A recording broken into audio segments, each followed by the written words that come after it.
What's up, everybody? Welcome to the podcast. My name is Justin Siegel, the Communications Director at FWC, and I'm here with Pastor Bryce and Pastor Sarah. What's up, Justin? Thanks for setting this up, doing a little podcast together. Excited about this. Absolutely. You guys have been in the lead pastor role for how long now? So I started in end of June. So a little over 3 months. Mm-hmm. Yeah. So talking with you guys, we just thought like a Q&A, an introduction to who you are and some of your background was overdue. So I'm happy that we get to do this. Yeah, we are awesome. too. This will be fun. We'll have a good time. Yeah. So starting off lighthearted, tell me a little bit about your childhood. I mean, I guess both of you, unless you grew up together. I don't know. No, I grew up in Southeast Texas. Sarah grew up in Florida, in Plant City, Florida. I grew up in Beaumont, Texas. And yeah, I grew up in a good family, good church, kind of a rough neighborhood, but still grew up in a good home. So, I mean, really nothing too crazy. What about you? Yes, I grew up in a big family. I'm one of 6 kids. Holy cow. Yes, and we adopted my cousin, so that makes 7. And just grew up in a home where my parents loved the Lord, and we were like that house in the neighborhood that all the neighborhood kids like to come to. There's just a lot of love in our home. And You guys were like the hub for the community. yes, and there's always a party going on at our house, games, whatever. There was always something going on with how big our family was. So would you say you're competitive because of that?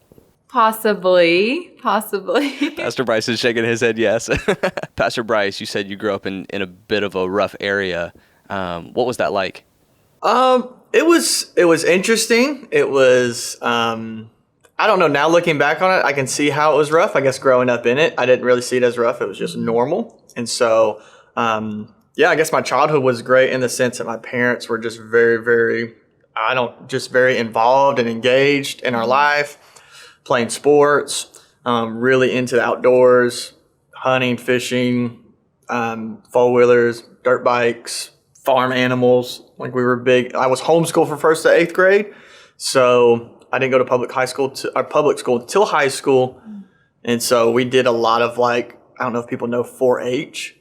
What 4-H is? No, can you explain that a little bit? So it was like it was like 4 different H's that I don't even know what it was, like health, something, something, and something. It's probably wasn't even health. It was probably on the corner of happy and healthy. It pretty much just had to do with agricultural stuff. Yeah, it was agricultural things. It was mostly for what I guess is for people that were doing homeschool kind of things. And so, yeah, we raised rabbits, ducks, chickens, turkeys, cow, we just, and then there would be fairs, and we would we would literally show chickens and turkeys at the fair. Whoever had the best chicken had the best turkey. Yeah. So, yeah, I don't know. And that was the popularity contest. That was a big deal. Yeah. And so that was kind of the 1st to 8th grade, kind of growing up. And then I was really into sports. And so sports was a big thing, playing baseball, playing soccer, playing football. And then when I got into high school, I played high school football, played high school soccer. In middle school, I actually played hockey a whole lot. Hockey was my favorite. Did you really? Yes, hockey was my favorite. And then I actually played ice hockey my 8th grade year before I went to public high school. I was playing ice hockey in Lake Charles, Louisiana, which is about an hour or so, hour and a half away from where I grew up. And then we would even drive over 3 hours from there to Lafayette, Louisiana. People would probably around here say Lafayette, but it's Lafayette, Louisiana. And so, yeah, so ice hockey, sports, that was my childhood. That was it. How did you guys meet then? So we met at Lee University, college ministry that we're involved in. Met Sarah for the first time at a prayer meeting. Her roommate brought her to the prayer meeting, and that's where I met Sarah. Yes. Tell them how you wound up at Lee with Jeremy and all that. Oh, yeah. So Jeremy was my youth pastor, and so he was wanting to plant a church in Cleveland, and me and several other my peers were all graduating at the same time. We were looking to go into ministry. We were looking to go to a ministry college or university. And so we were just looking and checking out different universities. And Jeremy was like, look, you don't have to do this and no pressure, but I'm going to Cleveland to start a ministry. There's a school there, Lee University. It's great. You guys should check it out. I didn't know anything about it, never heard of it. We went and checked it out, and of course, it was amazing. It was an amazing experience. It's a beautiful campus. They just rolled out the red carpet for anybody coming to visit, of course. Now, did he pull the proper youth pastor thing? Go, you might meet your wife at Lee. I think he did. He probably did. I think I remember Jeremy saying something like, "There's a lot of pretty girls in Tennessee" or something like that. And so for me and some of my buddies, we were just we were already signed up. Okay, sounds great. And so we checked out Lee, and we knew out of all the colleges we were checking out as far as Christian universities or whatever, Lee was just Lee just stood out.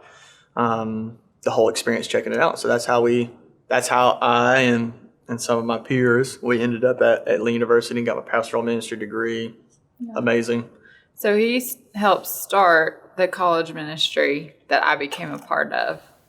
And so that was pretty neat. Mm-hmm. So he was already very much a part of it when you came in. Yes. Now, how did you get to Lee? So I just felt this drawing to go out of state. It was very, I don't know, just kind of out of the blue. Happened around, I think the summer before my junior year. I just felt this pull that I wasn't supposed to go in Florida, which didn't make sense financially because I had a Bright Future scholarship to any university in Florida. Is that their in-state tuition kind of thing? Yeah. Okay. And you have to have certain SAT score, certain GPA. So Sarah's smart. I qualified for the 100% anywhere in Florida, but I just felt this pull. 100%. 100%. But I felt this pull. I didn't get that. Okay, to go out of state. And so my parents took me to visit a few Christian universities outside of the state the summer before my senior year. And Lee really stood out to me. And now, did you know anybody there? So I didn't know anybody there. Actually, one girl from my high school was, I think, there, but I wasn't close to her. So anyway, I decided that was where I was going to go through prayer and everything. And then I went there that first semester, and I was so homesick.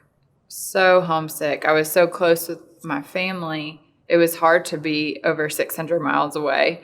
And I remember going home on winter break, and I was strongly considering transferring to Southeastern University because that was just 30 minutes from home. And that was kind of like a sister college to Lee. And I remember talking with my dad, and he was like, well, have you really planted your roots into some sort of ministry or church? And the answer was no. It was overwhelming how many churches are in Cleveland. So I would visit one, next week I would visit another. Nothing really truly felt like home to me. And so I hadn't put my roots down in a ministry. And he said, before you make a decision to transfer back home, write out this semester. I had, my tuition covered anyway. And he said, put your roots down in ministry and see what happens. And so I did. And it was that college ministry that Jeremy and a few of his students like Bryce started. And it was life-changing for me. And little did I know that it was just a huge part of my future. Yeah. It's amazing. Just a part of the story that you're living out right now. Yeah. It's amazing. So you guys got involved. That wasn't Ramp, right? Yeah, it was affiliated with Ramp. That was affiliated with Ramp. Yeah. Okay, Yeah, Ramp cool. Cleveland, So that's how you got into Ramp Ministries, which is where the famous video comes from. It's great. If you haven't seen it, it's incredible, and I'll probably splice it in here so that everybody can see.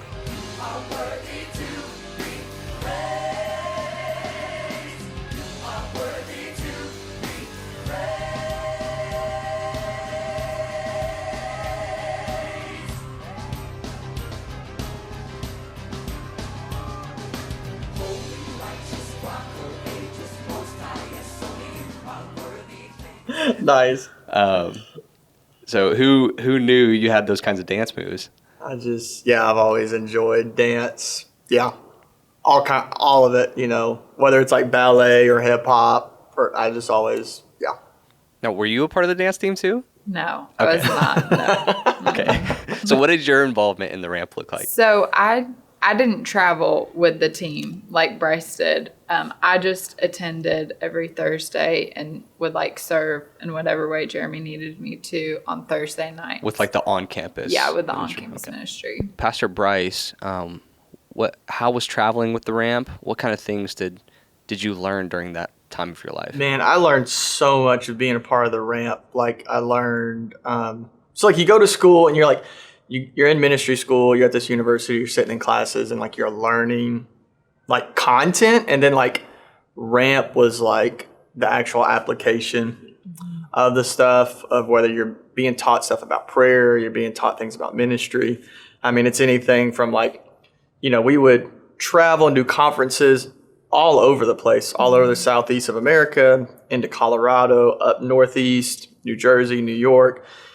And so you just learned how to like set a whole platform up, run, speak. Sometimes we had to do stuff and we had to set up the whole sound system and everything. So you just learned how to do all of it, not just the preaching or the teaching or playing in the band or doing the drama or doing whatever kind of illustration.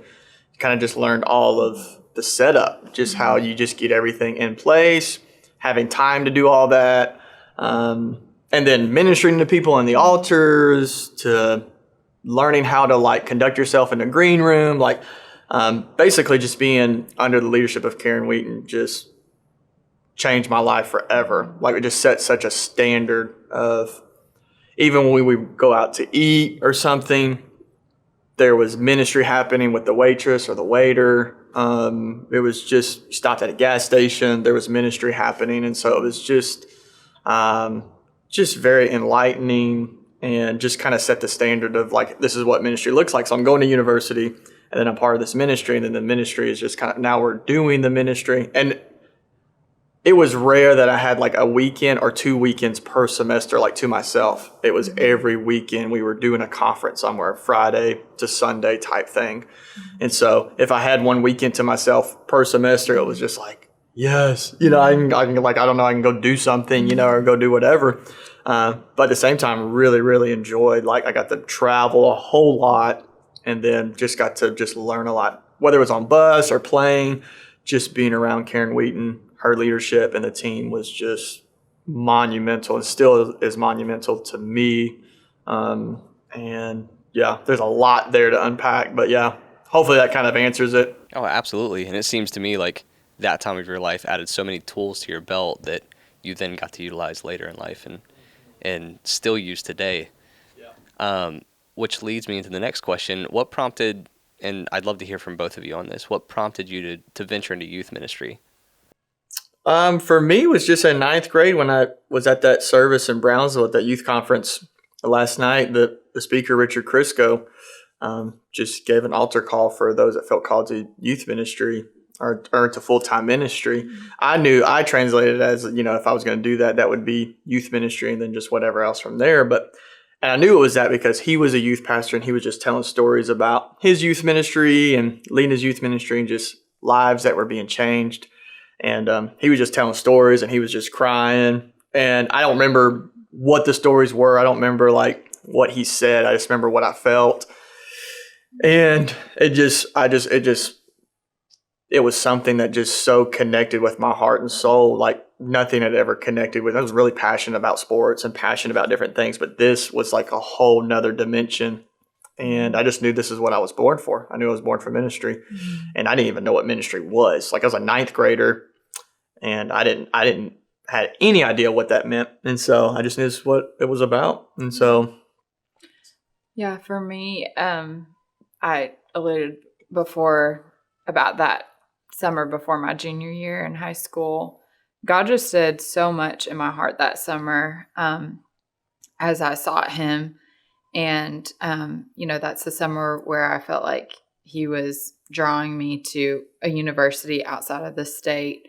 It was the summer that I really felt like he was just telling me not to date in high school, which was like a big thing because I felt like once I approached 16, okay, now I can date. My parents were pretty strict, but I think they were a little more open once I hit that age. And so I just felt like I wasn't even supposed to date anyone at my high school or, at that time of my life. And the third thing was I just felt this draw to ministry. And it wasn't like somebody gave me a word. It's not even like I received like a specific word from the Lord. It was just like this tug in my heart. I was so deeply involved in youth ministry at the time, just as a student leader, my brother and I, and it was just becoming life-changing for me, and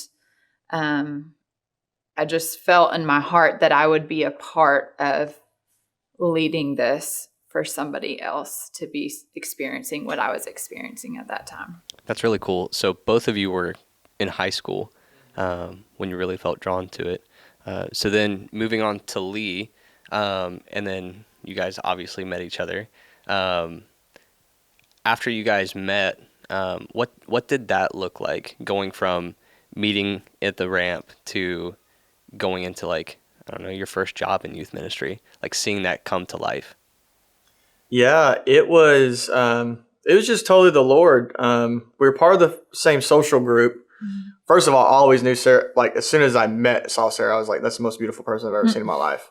So there's that. Done. So, and then I thought, well, she's probably dumb, or she's probably not fun, or she's probably high maintenance. I was just like, which was stereotypical of Lee girls, honestly. And so I don't know. I was like, she can't be like perfect, she's the most beautiful person, so it's probably not worth pursuing, whatever. But I always thought she was the most beautiful person. And then we were in the same social group. Next thing I know, we're kind of hanging out. Then I'm realizing like, oh my gosh, she's amazing. She is not high maintenance. She is like strong. She knows who she is. She knows what she wants. She's never dated anybody. Like she's never wasted her time with any chumps or like, any of that kind of stuff. And so I just really admired that and was like, wow, I've never met anybody like this before ever. And so, yeah, the next thing you know, we started dating. We started talking about 2 years later. Yeah, 2 years later. And so we were friends for 2 years. Yeah. Just hanging out with the same group. Now, were you in the friend zone for 2 years, or was it legitimately just like we all hung out in the same group? Yeah. It's not like we were friends hanging out. Yeah. We all hung out in the same group. Mm-hmm. I guess my question is, were you pursuing something and Sarah was like, no, stay where you are, homeboy? I like to call it keeping the pot stirred. So it's just kind of like, just keeping it stirred. Don't want anything to burn. Just, but just keep it. Just kind of keep at enough distance, not too close, but stay close enough. Just keep the pot stirred. And so, yeah. And so we were kind of friends in the same group for a while. And then the next thing you know, we kind of started, talking more. And then we just eventually started sharing our emotions with each other as far as like liking each other. So yeah, it was kind of, I guess, at the end of like 2 years of being in the same group. But then like, I feel like our immediate conversation was just really, straight to the point as far as like, I feel called to ministry and I feel called to do this thing. And that's not going to make a whole lot of sense in some of the decisions I'm going to make for my life and direction I'm going. And, are we going to be on the same page? Like before we even really get into like, I love you, like all this other stuff, like practically, like, can you like be with somebody who's going to be like, I feel like God's calling me here. Like, can you be cool with that? And so there was a lot of conversations we had like that, just remember talks like about the real stuff up front. Yeah, just, can we do this, And so, and that's where really I felt like our hearts were really knitted together, was in those conversations of just a real kind of practical aspects of somebody being in ministry. Yeah, we were going in the same direction. Mm-hmm. And so that's when it just kind of compounded from there. We started dating kind of officially. That was like March. Yeah. March 2008. 2008, yeah. And then by September, I proposed. On 9/4. On 9/4. Shut up. On September 4. Yes. So 9/4, 94, 49, those numbers mean a lot to us. And so. That's really cute. 9's my favorite number. 4 is her favorite number. So yeah. Look It's at not like God. we're like superstitious about it or anything. We're just, it's our Yep. number. Yep. So yeah, that's how it all. That's how. And then we got married right after we graduated from Lee on July 11th, 2009. We graduated in May. Yeah, and then we just started volunteer youth ministry, and then So they're in Cleveland still. Okay. So before we got married, it was actually our senior year. So we were engaged, or we were just Yeah. about to get engaged. So Bryce finished traveling with a team April of 2008. yeah, And then August of 2008 is when you started your internship as youth pastor at the church. But although it was called internship, he was the youth pastor, like their youth Typically pastor. how it goes. Yeah, just so happened to like be on his way out for ministry school. So Bryce was the youth pastor. It was just all voluntary. Yeah. And so, yeah. Cool. So you guys started out at that church, and then did you go straight to Lawrenceville after that? Like, what did that look like? Lawrenceburg. Yes. Lawrenceburg, sorry. So we were there for a while, volunteering. We served there for 3.5 years as youth pastors on a voluntary basis, but Yeah. we were like fully invested. We didn't have kids at the time. We just worked our full-time jobs and we were fully invested with those kids. And so, Bryce, you were serving, right? Yes, I was serving at O'Charlie's and Bald Headed Bistro. Took Wednesdays off so I could just do ministry stuff all day Wednesday, prepare for like youth service, and then of course did stuff on the weekends with the youth. And so basically Monday, Tuesday, Thursday, Friday, Saturday was just working as much as possible to like make tips. Ministry, work. Yeah. We shared a car our first year and a half of marriage. She was a foster care counselor. Okay. Caseworker. And then he actually wound up being hired on full-time at where I worked at Camelot Care Center. And they hired him as a full-time juvenile counselor, caseworker. So then we had to get 2 separate cars because our jobs involved you were a doing lot a of lot. driving. Yeah, a lot of driving. So, Sarah, tell me a little bit about foster care counseling. And Yeah, so I would work. So our company also had foster homes. They were therapeutic foster homes, so we were contracted with the state. And so cases where foster care kids had gone through maybe a higher level of trauma or needed more attention because of specific mental health needs or physical needs, they would be placed in a therapeutic foster home. And so we would give our foster parents like an extra level of training beyond the normal Department of Children's Services homes. And then we provided extra support. So I had several kids on my caseload, and I would visit each of them every week. I would do supervised visits with their biological parents. Sometimes I would meet with their biological parents outside of the meetings with the kids. So sometimes I would take them to their medical appointments or go to their school IEP meetings. It was just a lot of different stuff, but just basically like being that constant person. Because some of these kids would even have to go home to home because, you know, maybe it just didn't work out with one foster parent and they just could not meet the needs of those kids adequately. So they'd have to move somewhere else. So it was just being like that constant person for those kids and that just like constant support system because every other piece of their world was changing. Sometimes it was a school, sometimes it was a home, like everything around them was being shifted. And so just being able to like walk with them through that season and being that constant person in their life. Well, and the weight that you carried, I'm sure, during that time too, is immense. Yes. Yeah. And so you got into counseling shortly after, right? Yep. So it was called, I was a prevention counselor, but yeah, I was an in-home counselor doing prevention, basically trying to keep families and kids from going into the foster care, casework. And so I was trying to keep them from having to end up over here at this part of the agency. And so I was working right in the midst of the dysfunction and the tension and the drama going to the homes, being an in-home counselor. So I'd have 20 to 25 kids on my caseload. That's individual hours every week. So I mean, if you think 20 hours of just 1 hour sessions with those individuals, with those counselees, and then you factor in like drive time, and then all the paperwork for each counseling session. Sometimes the kids need to be met 3 times a week.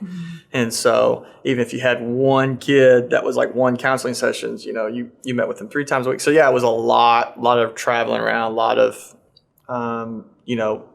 totally different dynamics, different home situations.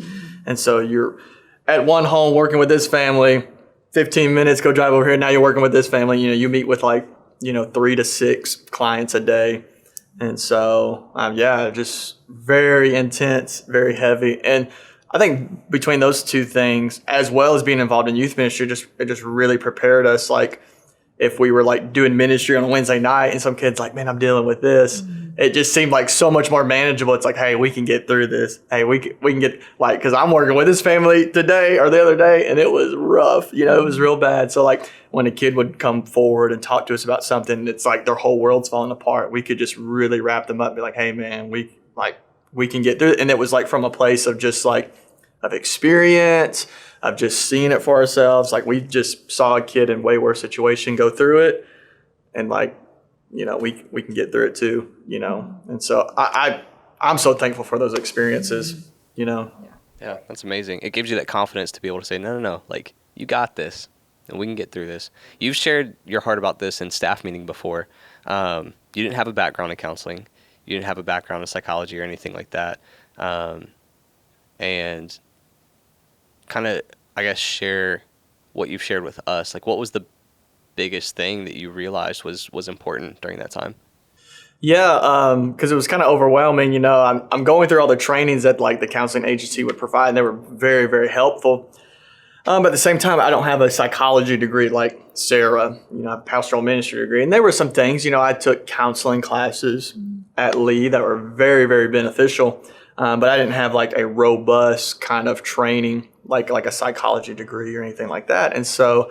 I'm getting in those situations and I'm just kind of like, I grew up in a good home. I didn't go through these kind of struggles, and I've gotten some training, but here we are, like I'm in this home and it's extremely dysfunctional. There's a lot of trauma. There's a lot of issues going on. There's DCS workers and attorneys and judges, and there's all this stuff like involved, and we're in this terrible neighborhood and in this rough school, like there's all these dynamics and just trying to figure it out. And I just knew like, I'm thinking about all these variables that are kind of giving us this result in this equation of this lifestyle of this situation. And I just knew like just stepping in those situations, I didn't know what else to do other than just like sit at someone's house in the living room and just listen. You had to dress a certain way, you had to dress nice. So here's this guy connected with the court, dressing nice, showing up to my house, and he's not berating me with a bunch of information, do this, this, and this, or else. I just wanted to come in and just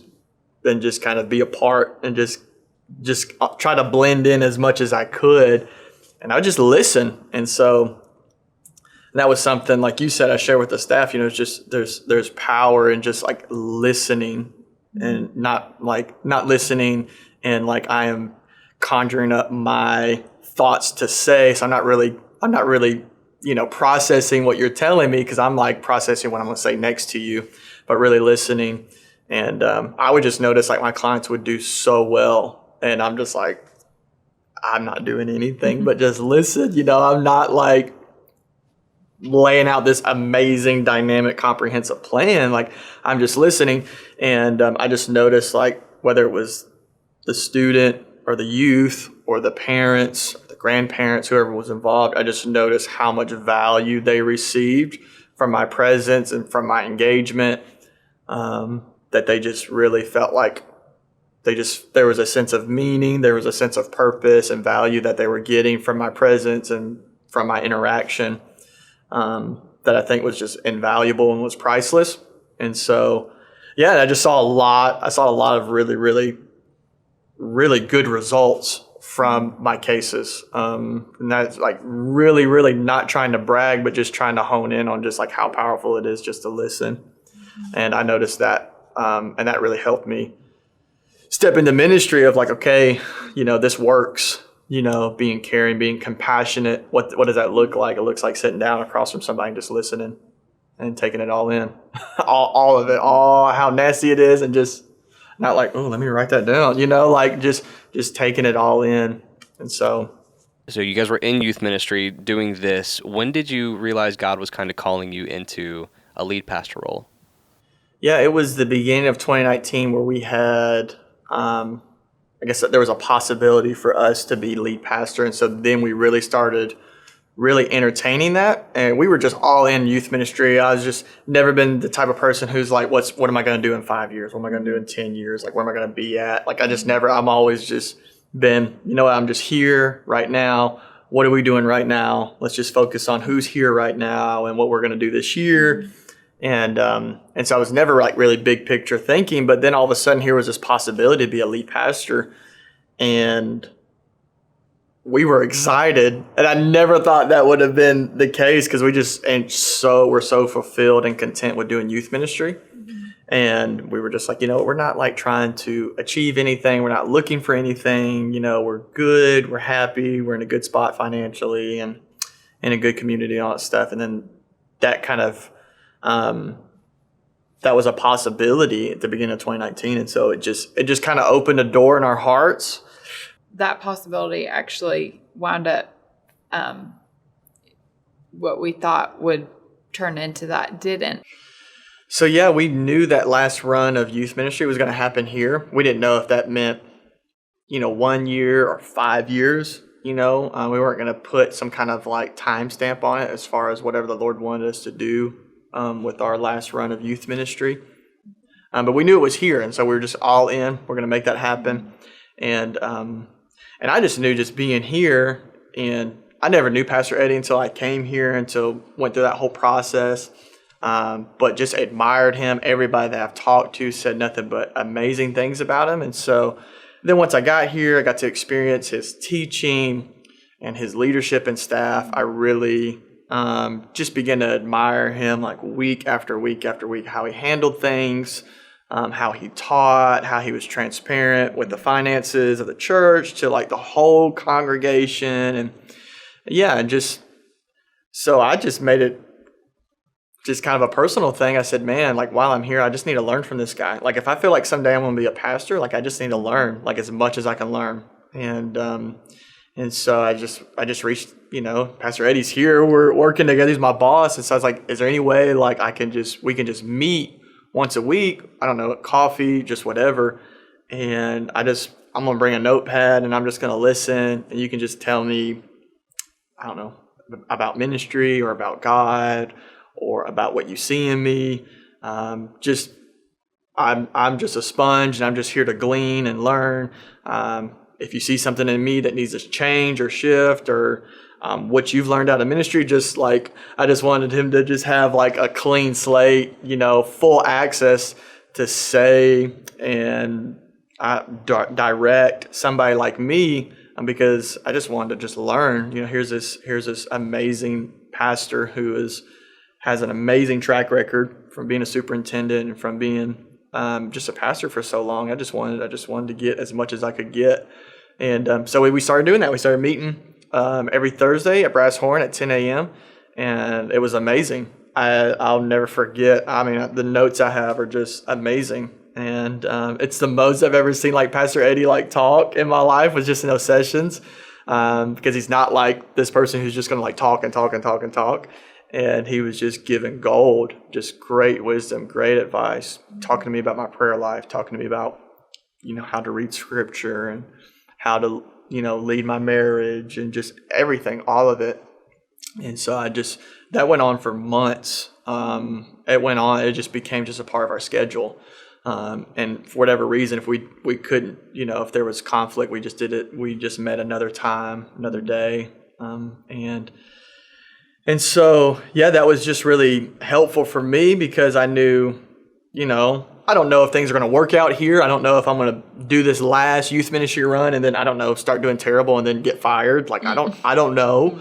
But I just don't know any of that. And so I was just like, I'm just going to get the most that I can possibly get out of it. And got a lot out of it. And I think that just kind of spurred on our conversation about being a pastor, all those kind of things. And then he's like, it just kind of led to our conversation of, do you feel like you're called to be a pastor? And I'm like, yeah, I don't know when or how, but I know that's in my future. And I'm just trying to prepare myself now for whenever that day comes. And so, yeah, I think it just rolled into like, here we are, and it just, and yeah, we just couldn't be more excited and honored and just blown away about just the whole process. It's just been totally the Lord. And yeah, there's a lot all in there, but yeah, it's just kind of how all of that just kind of morphed into where we are right now. Yeah, there's no way you can look at that and go, yeah, that wasn't God. Like, it was all God every single step of the way.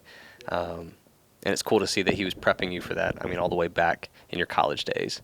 I mean, you learned how to church plant with the ramp, with everything that you picked up there, which is super cool. I feel like it's pretty clear and evident through your sermons, but I'd love to hear from both of you. What is your vision? What's your heart for FWC as the lead pastors? Yeah, it's definitely to build upon what's already been established.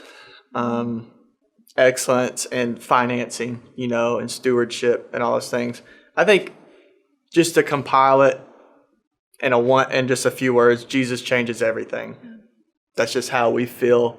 Jesus changes everything. He changes everything about your life, everything about your purpose and your meaning and your marriage and your business. He just changes everything for the better.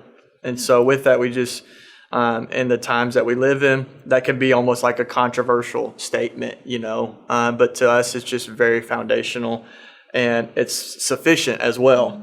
And it's progressive as well. And so we just, I guess with the vision of just Jesus changes everything is just Jesus is enough, we don't need anything else other than, what we have from God in Scripture. I guess it kind of goes into the believe, belong, and serve, which to me is more of a believe, belong, impact. When you serve, you're really making an impact, and that's just kind of what we're all wanting to do. We're all wanting to make a difference, and we're all wanting to make something better and to leave our mark and to help. And so, and then also prayer kind of goes into like prayer, worship, word. I just want us to be a people of prayer, people of worship, and people of just God's word. And so, yeah, that's just our heart. That's just kind of naturally what flows out of us, of what we want for our people and the community. And so. And we always want FWC to be a place where when people walk in the door, whether they've walked in for the 1,000th time or the first time, they truly feel like they encountered the presence of God. I know, anytime we've moved anywhere, like that's been a requirement, is like when we walk in to this church, do we feel the presence of God here? And that was so evident to us when we visited here for the first time. And we just always want it to be a place where the Lord's glory dwells and where people truly encounter the presence of God, because we know if they can come in contact with his presence, like Bryce said, the presence of God, Jesus, Holy Spirit will change everything. He'll bind up the brokenhearted. He'll proclaim freedom to the captives. He will just do what only he can do. And so we just want this place to be known for that. Yep. Like when somebody talks about FWC, we want them to be able to say, oh, when you go to that church, you'll encounter the presence of God. They kind of go hand in hand, right? Like if God's welcome, people will feel welcome. And they're going to feel God as soon as they walk in. And it's definitely that kind of place here. And I would affirm and say that you guys are doing a great job of continuing that and curating that kind of culture and environment, which is amazing. You have 2 little girls, right? Yeah. Okay. What are their names? Mary Catherine Jubilee Harper is 5, And then Madeline Brooke Harper is about 1.5. She'll be 2 on January 4th. Now, what is it like raising 2 little girls in this day and age? Oh, this is a good question. Do you want It's to start? like being a girl dad. Being a girl dad, I would have never thunk this. I never thought this, but it is amazing. I love it. If you would ask me that before having girls, I'd say no way. There's no way it's amazing. There's no way it's great. I love it. I wouldn't have it any other way.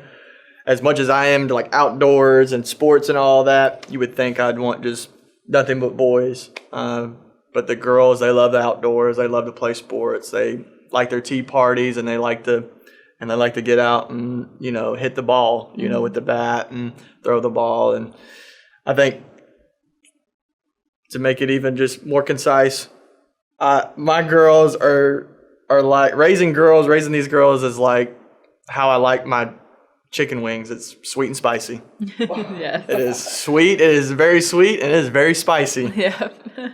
All wrapped up into one. Raising girls, especially my girls, our girls, it is sweet and spicy. Yeah. Now, where does the spicy come from? I have no idea. The little head nod. It probably Sarah. comes from me too, because I'm like very dramatic and like artsy, and so I feel like the spicy Creatives could. aren't dramatic. What are you talking about? Yeah. And so I feel like that spicy can definitely come from me too, as far as like the dramatic, what the drama we see from the girls. It's like, you gotta get that from me. Well, they definitely got it from me too. I was very spicy as a little girl. I got in more trouble than all of my siblings combined when I was little. Now, when I was in high school, I was gold. In college, didn't really put my parents through anything. But when I was little, I was spicy. So,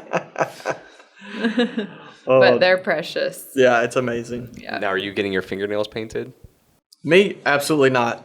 No, it hasn't happened yet. I will say one day recently, one of our little boy neighbors came over and me and his mom got to talking, and we were right next to the playroom in the doorway, and we just got to talking, and about 3 minutes later, little Samuel comes out and his nails are painted pink. Juby painted his nails? Juby painted his nails. While we were busy talking for a minute. Like, so. oh my goodness. All right, last question. This is a heavy hitter.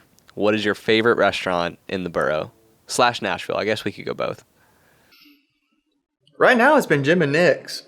I don't think we can narrow it down to one. They like Jason's Deli. Some favorites. Jason's Deli, Jim and Nick's. Jim and Nick's. Primrose. Yes, Primrose is great. Primrose is great. There's some good something a little go-tos. If you guys are going out on a date, if this is date night, where are we going? Date night would be like a Chop House or Primrose Yeah, or Chop- Bonefish. Yeah, Bonefish, Chop House, Primrose. Yeah. You heard it here first, people.